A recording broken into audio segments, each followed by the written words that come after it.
3 vezes seguidas. De uma seleção que era uma das mais temidas da história do futebol, a uma seleção que não consegue vencer a Macedônia do Norte e nem a Bósnia para chegar no Mundial. Sendo justo, ficar fora da Copa uma vez é uma vergonha, mas pode acontecer. A segunda já é mais inaceitável. E a terceira é surreal. E foi isso que aconteceu com a Itália. Mas para entender essa crise na Azzurra, temos que entender tudo o que envolve o futebol italiano como um todo. Desde as categorias de base, os projetos não cumpridos e a evolução tática por lá. Como um gigante cresceu e faliu dessa forma. Hoje vamos tentar entender essa crise da Itália. Sim, demorei um pouco para falar sobre esse assunto porque eu queria me aprofundar um pouco mais para entender o como e o porquê da Itália ter chegado nesse momento. Infelizmente, a geração atual vai ficar com essa imagem manchada de um time que não consegue chegar a 3 Copas de forma seguida. Mas pra gente falar da queda, é interessante a gente ver como foi desde o início e como foi o crescimento dessa seleção. Se liga. Pra Copa de 2026, existem muitos favoritos, pode ser França, Espanha, Portugal, mas os 3 países que construíram esse torneio foram outros. Tô falando, óbvio, do nosso Brasil,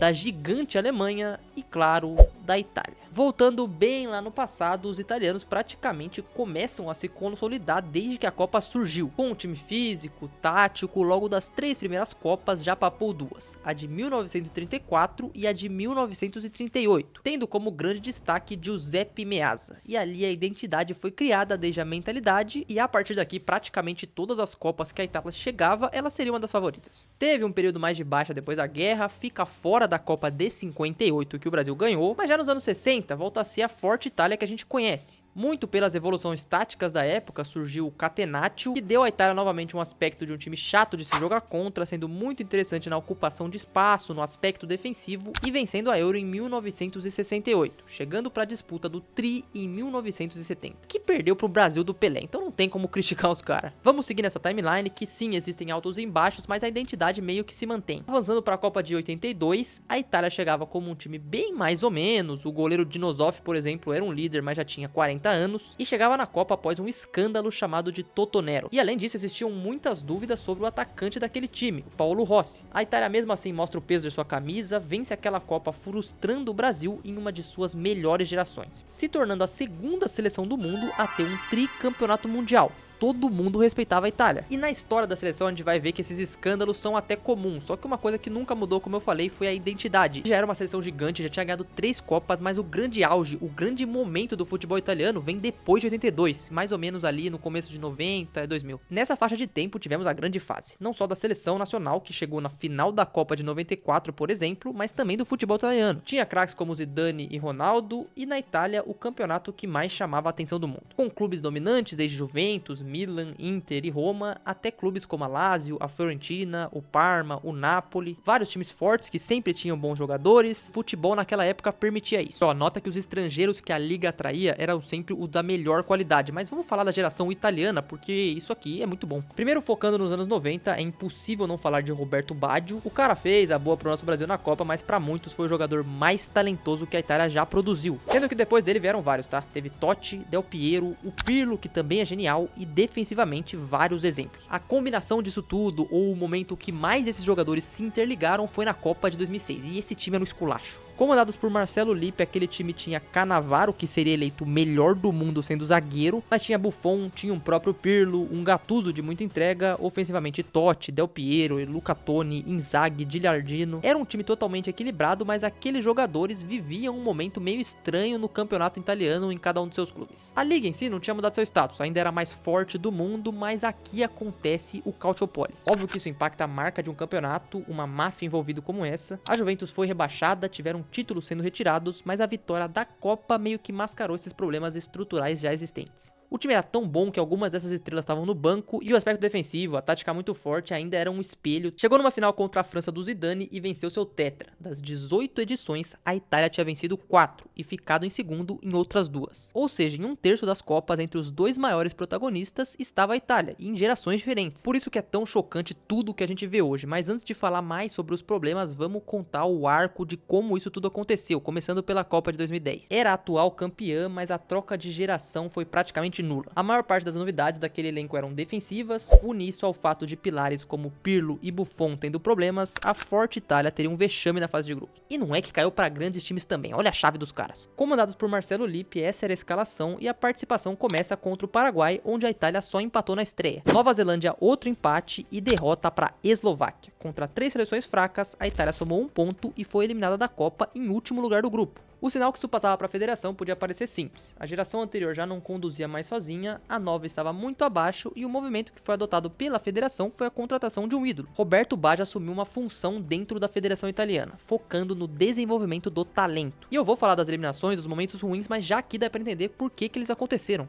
No ano de 2011, o Baggio produziu um documento de 900 páginas que continham revoluções para o futebol italiano. Entre elas, uma reformulação do desenvolvimento de base para que as novas gerações chegassem mais prontas e adaptadas, com um foco em desenvolvimento técnico, seguindo mais o modelo espanhol, que hoje a gente já viu que deu mais certo. Olha quantos jogadores surgiram na Espanha e quantos jogadores surgiram para a Itália, não dá nem para comparar. Fora isso, ele propôs também mudanças estruturais, com bonificações, incentivos para o uso de jovens italianos nas ligas nacionais. O que tudo isso combinado faria com que a liga italiana talvez perdesse alguns estrangeiros, mas em compensação poderia tornar a seleção com um poder de escolha mais vasto e desenvolvendo mais atletas tanto dentro do país quanto fora, até porque com mais jogadores aparecendo, mais chances dos jogadores saírem do país e reforçar outras ligas. Só que a resposta da Federação Italiana para essa proposta do Baggio foi que não, ele foi completamente ignorado. Decidiram por não adotar nada do que ele produziu e ele mesmo deixou o cargo. Resultado disso é que o sistema permanece ultrapassado, só que os jogadores que seguiam carregando a seleção estavam ficando cada vez mais velhos, até porque a geração vai passando. Isso foi até meio mascarado, porque em 2012, comandados por Cesare Prandelli, a Itália chega à final da Euro, tomou sim um 4-0 da Espanha, mas ainda era uma decisão. Porém, em 2014 isso volta a ficar mais claro. O treinador trazia de grande novidade ofensiva praticamente só uma manutenção de um Balotelli com mais destaque. A Itália sim cai no grupo da morte com Uruguai, Inglaterra e Costa Rica, vence os ingleses que também não viviam sua melhor geração, mas perdem para Costa Rica e perdem também pro Uruguai. E é até engraçado pensar que a última partida que a Itália jogou em Copas foi a da mordida do Suárez no Chiellini. Hoje o zagueiro já está bem mais que aposentado e o Suárez viveu seu auge no futebol espanhol, jogou no Grêmio e tá perto do fim no Inter Miami. E assim, não tem nada a ver com o vídeo, mas vale lembrar que antes da Copa teve o amistoso entre Itália e Fluminense. Grande momento, gols do Immobile que não significam nada, mas eu quis citar aqui. Vamos lá, já deu pra interpretar uma queda na seleção italiana, mas vamos falar um pouco do futebol ou da liga italiana também. Porque o Milan já em 2014 perdeu a força que tinha internacionalmente, a Inter também passou por uma fase difícil, venda e compra, e o time mais forte era a Juventus, mas nunca com estrelas italianas na parte da frente. Não porque eles não queriam, mas porque realmente não tinha. E sim, o elenco seguiu com uma base defensiva italiana que era fortíssima, mas vamos olhar a idade desses caras. Ainda falamos de Buffon, de Chiellini, o próprio Pirlo ainda jogou por um tempo naquela época. E quando chegou às eliminatórias para a Copa de 2018, a falta de opções no setor ofensivo persistiam e refletiam na seleção nacional. Mas antes disso acontecer, parecia que a Federação Italiana queria acertar. O novo treinador escolhido depois da Copa de 14 seria de um cara grande e vencedor no futebol italiano na época. Tô falando de Antonio Conte. E o trabalho dele não foi ruim. Durante o período que ele estava lá, teve ainda a ausência por lesão de Verratti e de Marquisio, mas na Euro de 2016 ele conseguiu ir bem e até recuperar um pouco do orgulho italiano. A Itália fez uma boa fase de grupos, despachou a Espanha nas oitavas e caiu para a atual campeã do mundo nas quartas. Ou seja, o trabalho tinha sido bom, mas o Conte não renovaria até a Copa, ele foi treinar o Chelsea. A federação precisaria de outro comandante. Vamos lá, o técnico escolhido foi Gianpiero Vertura, que não conseguiu se classificar de forma direta para o Mundial, assim caindo para a repescagem. E para a repescagem em si não é tão criminoso assim, a própria Portugal foi em 2022 e conseguiu se classificar para a Copa, mas aqui aconteceu o primeiro baque dessa Itália. Jogou contra a Suécia em uma partida de muitas finalizações, acabou sendo derrotado e ficou fora da Copa do Mundo da Rússia. A primeira ausência desde 1958 e a imagem que ficava era a despedida do Buffon da seleção. Os italianos, porém, não enxergaram exatamente ainda aquilo tanto como um problema estrutural, já que a Itália fez boas competições nas Euros que apenas não converteram nas Copas. Dá pra dizer que aquela eliminação foi mais uma vergonha nacional e seguido dela foi feita assim mudanças que parecia pôr a Itália mais no rumo. Aqui começa um momento meio inexplicável se você for olhar no macro, mas isso aconteceu. Primeiro mudou o presidente da federação, veio Gabriele Gravina e ele parecia ter acertado no treinador. Com Roberto Mancini o estilo mudou, mais moderna, a Itália emendou 34 jogos invictos, chegou a Euro em 2021 com um futebol envolvente, marcado pelo forte meio-campo de Jorginho, Verratti, Barella e ainda com defensores experientes Chiellini e Bonucci, Donnarumma despontando ainda mais como um goleiro que poderia disputar muitas Copas do Mundo e assim a Itália conseguiu ser campeã da Euro. Um pico gigante, porém momentâneo, mas que deu uma luz de como a Itália poderia jogar daqui pra frente. Se tornou comum a naturalização de jogadores por vezes duvidosa, e nas eliminatórias eliminatórias a Itália passou por descuidos, digamos assim. Perdeu pênaltis do Jorginho e assim caiu pra repescagem. Mas era surreal imaginar que a atual campeã da Euro ia ficar fora da Copa também. Ninguém pensava isso. Mais do que isso, o chaveamento colocava em frente um possível Portugal e Itália valendo uma vaga. Então era mais provável até o Cristiano ficar fora dessa Copa. Mas esse confronto nem aconteceu. Em um jogo antes, a Itália teve mais de 30 chutes ao gol. Nos acréscimos sofre um e pela segunda vez estava fora. Mas dessa vez pra Macedônia do Norte. Portugal foi quem passou, começa outro ciclo e a Itália seguiu tentando. Pra 2026 foi verdadeiramente uma zona. Começa ainda com o Mantini, o que faria sentido, mas ele cai. Aí vem o Spalletti, que não fez uma boa Euro, chega nas eliminatórias, perde pra Noruega uma vez e veio o Gattuso, que nem é grande coisa como técnico, mas chegou como grande aspecto motivador, prometendo que se mudaria de país se a Itália não fosse pra Copa, criticando o formato, dizendo que na América do Sul chegar no Mundial era muito mais fácil, mas sofrendo com a Noruega de novo e caindo pra jogar os playoffs pela terceira vez seguida. Um Mundial de 48 seleções, a Itália não conseguiu a vaga direta e era só ganhar de Irlanda do Norte e depois de Bósnia para se classificar. Primeiro até venceu a Irlanda, comemorou pegar a Bósnia, tinha tudo para conseguir, mas no jogo mesmo tremeu. Teve um expulso, caiu nos pênaltis e se antes fosse a segunda a chegar ao tricampeonato, agora foi a primeira campeã mundial a ficar fora de 3 Copas seguidas. Se você for puxar nas últimas 5 Copas, a Itália esteve fora mais vezes do que a Bósnia. E uma geração inteira de italianos vai crescer sem ver o seu país jogar o Mundial. Isso fora os jogadores, né, que surgiram, sumiram nesse meio do caminho. O próprio Donnarumma, que a gente já conhece há muito tempo, não jogou uma Copa ainda e a gente nem sabe se vai jogar, porque vai que em 2030 a Itália perde pra Ilhas Faroé. Opa, agora começa a parte boa, vou começar a argumentar, mas eu percebi aqui editando o vídeo que eu esqueci de pedir pra você deixar o seu like e se inscrever aqui no canal. Então, por favor, se você puder me ajudar, ia ser demais. Tá, eu trouxe um baita de um contexto, agora vamos tentar identificar os problemas e dá pra trazer alguns. Primeiro, eu já falei bastante do vídeo sobre a geração e as críticas são diversas. A base da Itália tem em seu desenvolvimento tático uma coisa muito precoce, o que faz criatividade, drible e liberdade ficarem em falta logo no início dessa formação. Além disso, a seleção de juniores priorizou jogadores mais físicos, o que os tornou jogadores disciplinados, mas pouco decisivos. O que explica a seleção ter bons resultados na base, mas no profissional não. Se você olha para a escalação da Itália, você vai ver que você conhece poucos, não tem ninguém de destaque aqui. E agora voltando para a liga, o problema dessa formação é óbvio que impacta a qualidade dela, mas o formato também não ajuda os italianos. Hoje a margem de jogadores nascidos no país é aproximadamente 30%, bem menos de ligas como Espanha, Alemanha ou França. E esse número cai ainda mais quando se trata dos jogadores sub-21, em que os números dos que jogam no país é bem menor em minutos do que os franceses na França, por exemplo. O pior para mim é que esse excesso de estrangeiros no passado podia significar qualidade, mas hoje não, é totalmente diferente. Hoje um jogador que escolhe a Série A normalmente vem de menos espaço em ligas como a Premier League ou Liga Espanhola. Podem ser ou jogadores que não deram certo ou jogadores já em fim de carreira, o que enfraquece o nível de enfrentamento, torna os times mais fracos ainda internacionalmente e gera um bloqueio no desenvolvimento. A gente tá vendo esse ano na Champions como esses times italianos estão cada vez pior e se você quer um exemplo de como isso afeta a seleção italiana, tá aí. Na Liga dos Campeões desse ano, dos vários gols feitos, menos de 15 foram marcados por jogadores italianos. E dá pra trazer ainda mais desse problema ofensivo somente se olharmos a lista de artilheiros do próprio campeonato. É difícil encontrar italianos no top 10. Times que se destacam na liga, como o Como ou a Juventus, são de maioria estrangeiros. O Fábregas no Como até já falou sobre isso, que gostaria de usar mais jogadores italianos no seu time, mas a resposta é que ele não tem. Olhando pro top do mundo, dá pra dizer que surgiu um Tonali recentemente, um Barella, que é muito bom, um Donnarumma, claro, mas se a gente for estender, quantos italianos figuraram no top 50 da lista de Ballon d'Or?